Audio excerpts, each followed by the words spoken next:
Hi, everyone. I'm Mike Veasey. Welcome to Mike's Alternate Reality Show, the talk show I put together to talk to creative people that are out there pursuing their passions.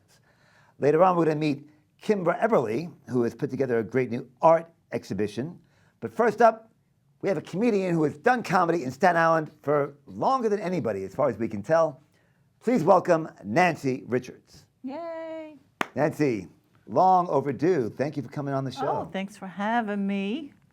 Now, you and I are about the same age. Yeah, we are. I think we are. And we've both been doing stand-up comedy for a very long time, but you have been doing it consistently. Like you started... 90s. Okay. Yeah, early 90s. So, and you've kept it up. You've performed regularly pretty much the whole time. Pretty much. Yeah. Not as strong like during the teaching years, but yeah, consistently. Yeah, teaching with your day job. Yeah. But you kept Actually, up. comedy was first. I was not a teacher at first. I was a stand-up comedian. Oh, yeah. Yes. And then I was like, I'll just teach for a couple of years. And then, next thing you know, I'm retired from teaching. So I don't know how that happened, but it did. It did, but it worked out well. I mean, now you're the happiest person I know. Retired. Traveling the world. Yes. It's the greatest word is pension. Yes, that word is that. Don't forget it, folks. Very it's endangered. important. Yes. Very endangered. There's still some of us left. So how did you get started doing stand-up comedy? So when I was in college, I was very political and very serious, and I was in front of a microphone all the time. But so I took a comedy class to lighten up, like just seriously, just to lighten up. And A comedy class in college or? No, I had outside. I took it at the comic strip with Scott Blakeman. Oh, okay. Yeah. So, and the thing is, you do a couple classes, then you do a show, and blah blah blah. And I was like, oh, this isn't so bad. I kind of like this. I liked the microphone, so I went from rallies to stand-up comedy. The comedy clubs. Yeah. So. Where was your first show? Comic strip. Oh, so terrific. Yes. It's a great Well, place.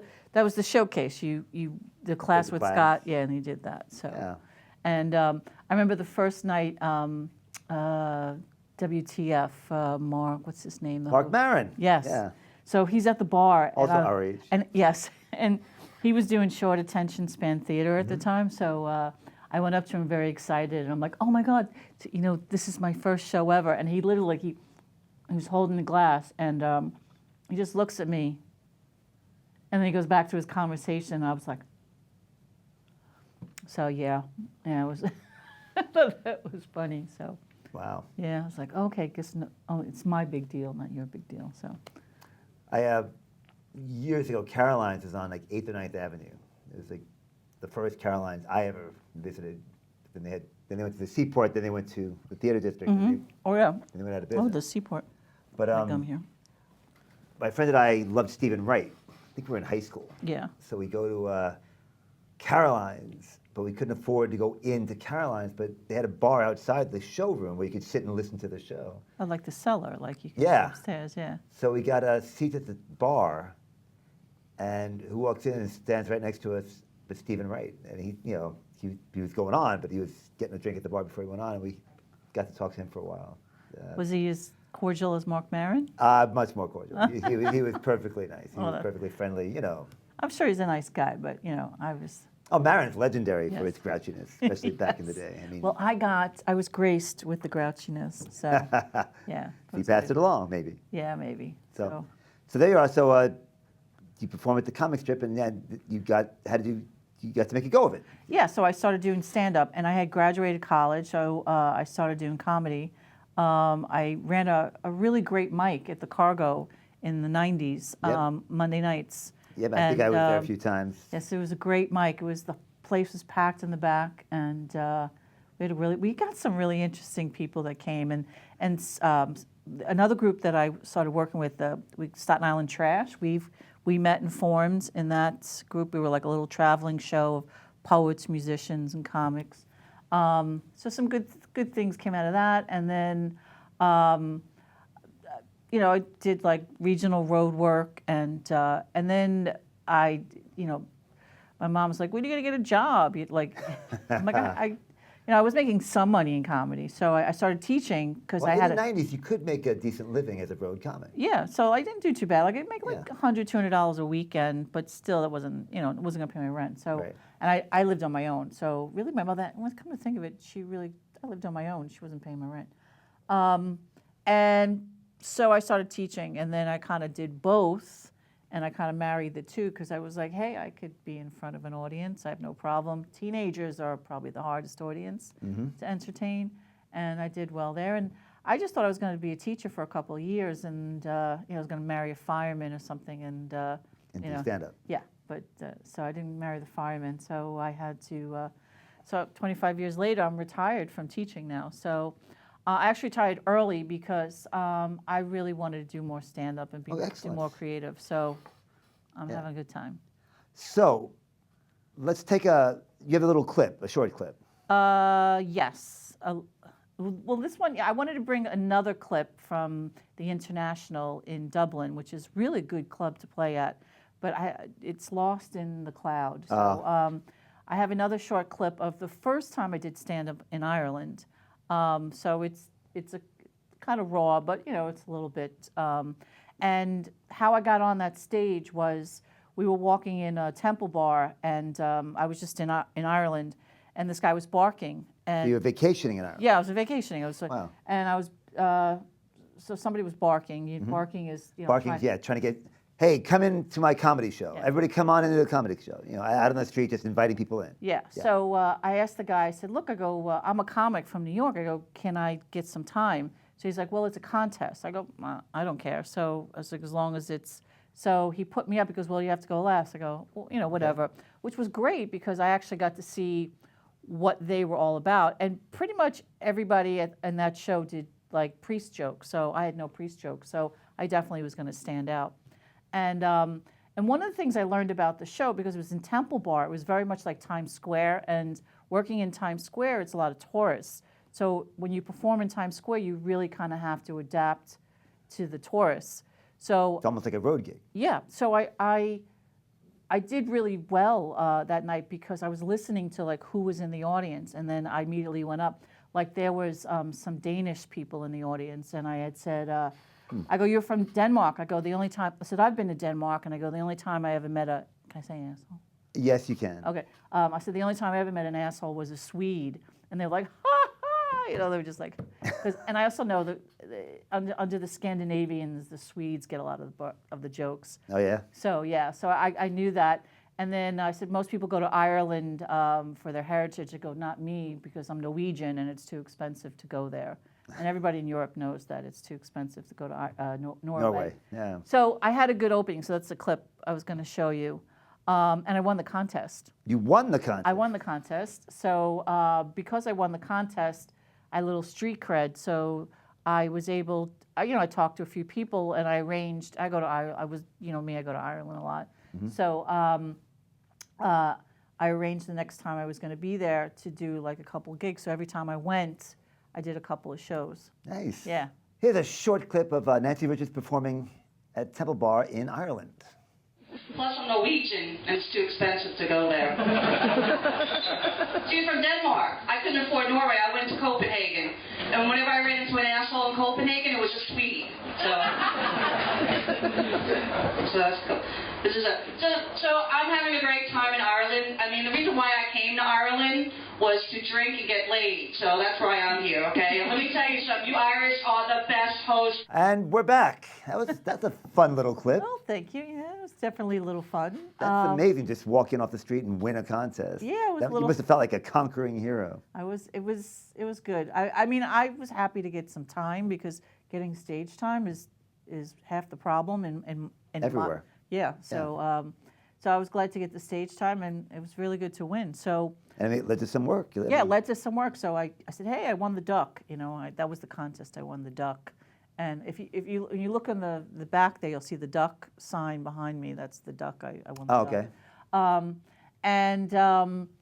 And so I did some stuff there, and then every time I went back, so then it led, and then it led to the International, which is like the good club. It's a really good club. And I did a show for a guy, and he really liked me, so he put me on a show on the International. And when you do stand-up in Ireland, it's much different. First of all, here we have an MC, and usually you have like, like three. Like The MC, the middle, and the headliner. And the headliner. Yeah, the But- feature, I think they call yeah, it the middle the guy. feature and the headliner. But in Ireland, the MC is really the stronger of. Usually the MC is kind of a newbie, and like has to do a lot of the work. In New York, I mean, in Yeah, America, it's yeah. a newbie.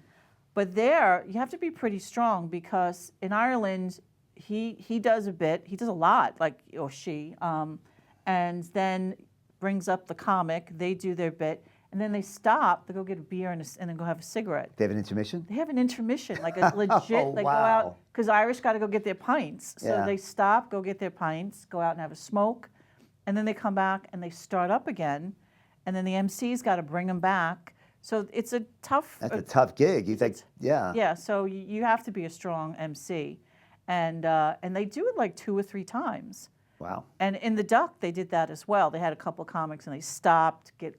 And I just laughed. I go, of course, you have to pause for a drink break in Ireland. So I guess they don't have waitresses or waiters. They don't have servers. not really. Not. Wow. Yeah, you go up to the bar or if you do, yeah, but you're not disrupted by wait staff Yeah. and stuff, which is actually. People are paying attention as well, so there's not so much like reading the check, like the check spot. You don't have that. Not all clubs, but most clubs. So, but the one thing I realized, the difference, like I did really well because I did a joke pertaining to there's a store in Ireland called Penny's, and I said I'm officially now a real Irish person. I go, I've been to Temple Bar, I've been to Camailan Jail, and I shopped at Penny's. And they're like, ha, ha, ha. Like, Americans would never get that. They're like, what, Pennies? Of course. How much of your material do you find doesn't, like, how does the material translate? So language doesn't translate. So certain words that we use over here, they don't use there. So they don't get the joke, maybe not because it's funny, but because they don't associate the word. Like, crack, the word crack. Yeah. Well, crack here is different than, the crack in Ireland. Well, how's the crack, and it's like, how's it going? How's the good time? Oh, wow. Whereas how's the crack here is like, we're doing a drug. How the hard drugs, Yeah. So sometimes things fall flat because of the language difference, even though it's English, and timing. I never realized, but we're hard to understand. Well, that's what I was going to ask you next. Yeah. Because Irish people are hard to understand for Americans. Yes. I was wondering if the same is true going the opposite way. Yeah. So it's definitely they say we speak fast. So especially New Yorkers or Staten Islanders. Yeah. One of the things I used to do with my friends in Ireland is I used to try to make them say, "How'd you like to make a $5 bet?" Because it's all one word. Yeah. And they're like, "How'd you like to make?" They couldn't do it. So timing is a little different. Otherwise, universally, same stuff. Like the troubles of life. Right. Family. Yeah, and things like that. So it worked. So you brought a few souvenirs here from your. As a retired teacher, you've not only been traveling for comedy, you've been traveling for travel. So yeah. So I would like to like to pursue more stand-up. Like I actually auditioned for in England this year for cruise ships because I was like, hey, I can nice. travel, Yeah. get paid, and go on a cruise ship, and people are like, oh, but it's a cruise ship, and I'm like, yeah, but it's a cruise ship in the Baltics, it's not so bad. Yeah. But so one of the things that I always collect is magnets. I thought that is a candle from the Notre Dame, Cathedral of Notre Dame. which is closed, so I figured that would be interesting. Yeah, they are still closed, aren't they? So, all right. So for those of you who don't, I have a show on Saturdays about going to the green market and little tips like food tips and travel tips, like tips from You'll Miss. So this is a souvenir tip. So when you go to Notre Dame, they usually buy these to light the candle, and you leave there, and it's well, why just buy the candle and take it home? Take it home. There you go. You got a candle from Notre Dame, and now that it's closed, it's even more significant. Yeah. But I buy magnets because they're easier to pack. So I have, And I have steel doors in my house, so I have a Plenty of room to display not magnets. just a fridge. Yeah, I buy shot glasses. I find shot glasses are usually affordable and unique and And you can easy get them to at the travel. airport if you forget. That's true too. Yeah. So I do have the shot glasses. I graduated from magnets from shot glasses to magnets, and I'm getting a little into tea towels. That's starting to show my age. Okay. I went to a Madness show on Thursday. They were selling tea towels, so I was like, I got a tea towel. Nice. It was cheaper than a T-shirt. But yes, so little travel. Darryl Strawberry. This is local. I went to the game Saturday. Oh, nice. To see that he's my favorite. I actually got to meet Darryl back in 2015. Oh my God, when the so lucky. Mets were in the World Series, and they did Darryl was promoting organ donation. Oh. So I hear on the radio. Just the cause of organ donation. Oh, okay. And they said that Darryl will be on the corner of 51st and 6th Avenue between the hours of 11 and 1. And I worked near there, so I walked over, and there's Darryl Strawberry just standing on a street corner next to a folding table with some paperwork. Wasn't mobbed. I said, hey, they said, if you sign up to be an organ donor, you can take a picture with him. I said, I'm already an organ donor. I said, oh, hey, take a picture. So I got a picture. Oh my God. Yeah. I would have gave an organ for. Yeah, sure. I used to take the 7 train, and you drink heavily with Shay. It was called Shay. It still has its own called Shay, but there was always these milk signs on the subway with him holding a glass of milk. Yeah, it got and milk. so yeah. I took one from the 7 train, and now it's hanging in my house. So Fun. Yes. Fun one. So love Darryl. So that's from this week. This is 406. This is Montana, isn't this? You went to Montana? Oh my God, you got to go to Montana. Really? Montana is. Never thought of it. I had a bucket list thing. There was a woman I saw on CBS Sunday Morning, Piano Pat. She was like an 85-year-old singer, and she sang in a tiki bar in the middle of Montana. It was something out of like a Twin Peaks movie. And you went and found her? I saw her. I went to Nice. see her play. There were mermaids dancing, which it was actually a pool next door, Yeah. but they had the window, and it looked like you had mermaids dancing I behind love the it. bar. Yeah, it was great. And Mermaids in Montana. You'd never expect that. Exactly. So Montana is All right. travel. This was, I was in Cambridge. England. I was taking a civil rights course at Cambridge for the summer, and it was the year that they had the first baby, the Duchess and Duke of Cambridge. And since they were the Duke and Duchess, there was a big deal. So they had in all the local stores, they didn't know what the baby was going to be yet, so they had, waiting for baby, and they had champagne and biscuits when the baby was born. And the funny thing was, we were in a pub when the baby was born, and my mom called. She's like, they had the baby. And I'm like, how do you know? I'm like, I'm in Cambridge. And she knew before we did, so that was a magnet from. Well, we only have time for one more, so make it a good one. All right, let's see. Let's see. My favorite word, I just came from Zimbabwe. It's my favorite word, and I got to go there. So. Zimbabwe is your favorite word? Yep. And a great. My Terrific. favorite word, and so I got that a worked magnet out. there. Glad it didn't Some disappoint. Irish, yes. There you go. So. All right. So we have tons of that. And these are just little photo books you can look at after. Terrific. Well, Nanci, thank you so much for coming down. Find Nanci Richards on all the social medias so you can find her shows and go see her do stand-up. She's very funny. Yes, and Saturdays 11 live on Instagram every Saturday. Oh, perfect. So, yes. All right. Thanks for having me. We'll be back right after this. It's a clip from Kimbra Eberly. So we're going to watch this, and then we'll come back and talk to Kimbra.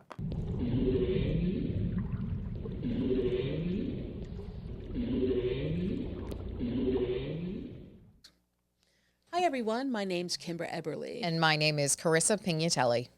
And you just heard the sounds of the North Atlantic right whale. Did you know there's only 366 of these whales left and only 77 of them are females? And they could potentially be extinct by 2050.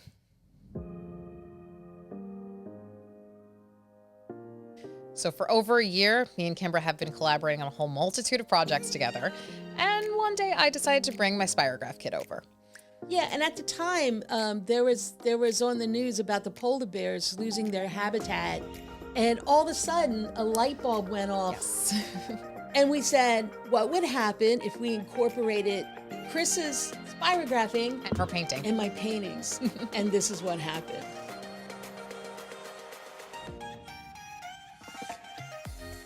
And because of our love for animals, we wanted to bring awareness to this issue in a fun and creative way.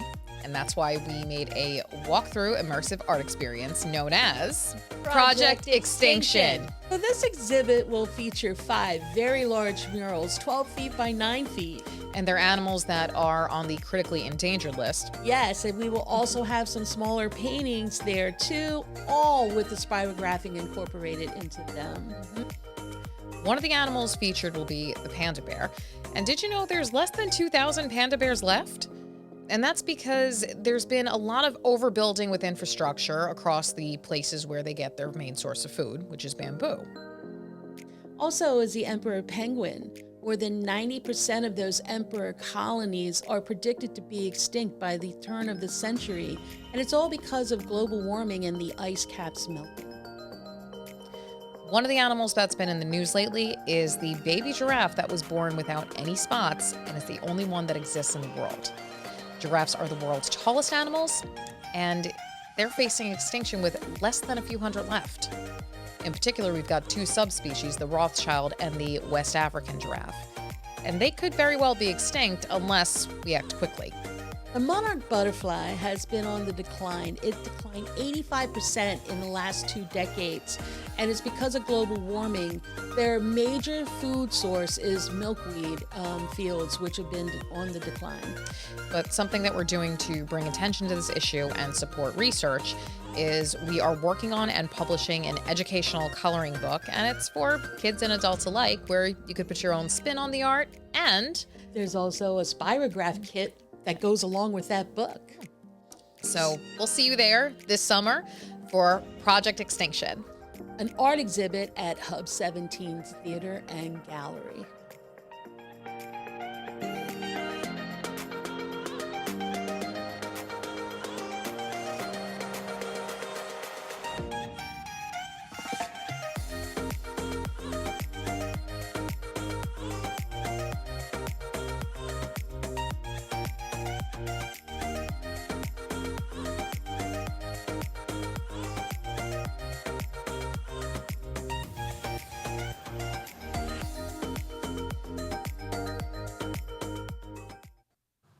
Well, Project Extinction. I'm here with one of those lovely ladies that's spearheading the project. Please welcome Kimbra Eberly. Thank you for having me, Mike. Kimbra. Yeah, I'm back.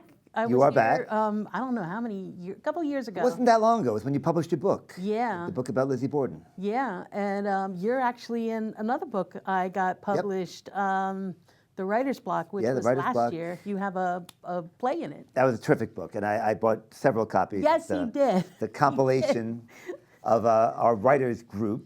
Yeah. I had a play, a short play. Yeah, it was in there. great. And thank you. That was great. I loved being part of the Writer's Block project. Yeah, and I loved having you. You're really an excellent, excellent writer. Oh, thank you. Yeah. But let's talk about Project Extinction. Yeah. The paintings look beautiful. And what a cool idea, spirographs. I haven't heard the word spirograph in 40 years. Yeah. And I was like, yeah, that's spirograph. To combine them, that what a cool idea. Yeah, it was created by some famous artist, like, with the Spirograph one? Yeah, because they used it as a math project or something. Because it's really mathematical and geometric figures, and so Carissa was itching to do something artsy, and she couldn't figure out, like, what could she do. So one day she brought over a spirograph, she dusted it off. Yeah, wow. And she started doing it, and I'm like, wow, that's really interesting. So I gave her one of my animals that I recently painted, and she put spirographing behind it, and it was just an amazing idea. So we gelled with that, and we spent since last June. Wow. Like a year, since last June. Wow, that's amazing. Working together. And also, it's not 5 murals, it's 7. We ended up with 7 like murals. Murals. Yeah, So like- how big are these murals? They're huge. They're like 12 feet by 9 feet. That's huge. And we also are incorporating a blacklight room Oh, cool. where you walk in because it's 60s. The Spirograph was in the Oh, yeah. 60s. Yeah. So it's kind of, we wanted to keep it retro. Nice. So, They did some great blacklight room stuff at the haunted house at the Ferry Hawk Stadium last year. oh They wow. did some really cool stuff. So What did they do exactly? Like, You just got into this room, and I think you had to wear 3D glasses in a blacklight room. And it was just remarkable effect. yeah, A yeah, lot of 3D stuff. yeah. So I had no idea some of those animals were so endangered. I didn't know about the penguins, and I didn't know about the giraffes. Yeah, well, there's a bunch of different species of giraffes. I think there's maybe 20 different types. So if you go into different areas of Africa, certain type, like I brought the rhino, I don't think we mentioned, there are now 2 white rhinos left, 2, and they're both female. So that means they're extinct. Pretty So much. we did the white rhino. Can they clone one? Yeah. I mean, I hope that doesn't sound too ignorant. I don't think they're cloning. I think the scientists are working on if they can mate the female with some other type of rhino. Oh, But okay. it still doesn't give you a pure Pure white white rhino. Right. So that's really sad. And it's all because of hunting, deforestation, Overdevelopment. overdevelopment, losing their type of, like butterflies, like the monarch butterfly eats milkweed only when they're born. So if you plow down those fields, They got nothing to eat. yeah, they can't eat. So it's a lot. I mean, thousands of animals. If you go on the World Wildlife Foundation, really thousands of animals that are in trouble. It's It's, horrible and depressing, but important. So I'm glad you're. Well, yeah, Yeah, and we're bringing trying to it up. make a fun kind of way, and we're giving 10% of the proceeds to the World Wildlife Foundation. Excellent. Because they do a lot of really good work. I love the idea of a coloring book. It's such a terrific idea, and to get young people, because if they care at 6, they're going to hopefully still care at 16 and at 26. Yeah, yeah. Well, I really appreciate you coming down here, Kimbra. Sorry it's such a short interview tonight. Oh, it's but okay. We can get together anytime. Yeah. You're always welcome, Yeah. as you obviously know. And Yeah. I wish you best of luck with. When does the exhibit open? The dates are August 9th, 10th, and 11th, and August 16th, 17th, and 18th at Hub 17, 73 Wave Street. And the coloring book, though, will be available. They'll be available there. After that. Yeah, well, there at the Oh, exhibit. at the exhibit, okay. Yeah, because we're going to have a little shop, and we're giving away some surprise things, too. Okay. So, Well, good luck with that. Thank you for you. coming. And thank you for watching Mike's alternate reality show. I want to thank my guests, comedian Nanci Richards and artist Kimbra Eberly. I will see you soon. Good night.